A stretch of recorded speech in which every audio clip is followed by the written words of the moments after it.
This video I will show you how to create SEO content collector that you can definitely use and follow the strategy to write every single day your SEO blog article. Now what I can do is I simply first what I did was I asked ChatGPT to create a topical map for blogging niche called AI tools, because mostly I write on AI tools. Now you can input any keyword right here. It just goes on, creates an article.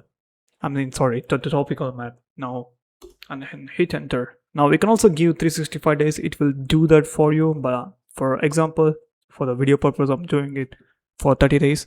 And then here we have the week 1 foundation.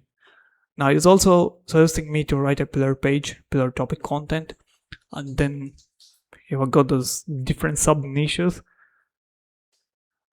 and then we can go on. So it is creating every single thing.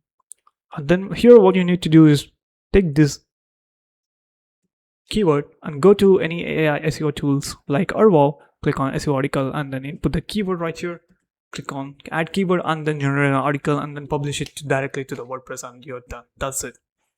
This is easy in 2026.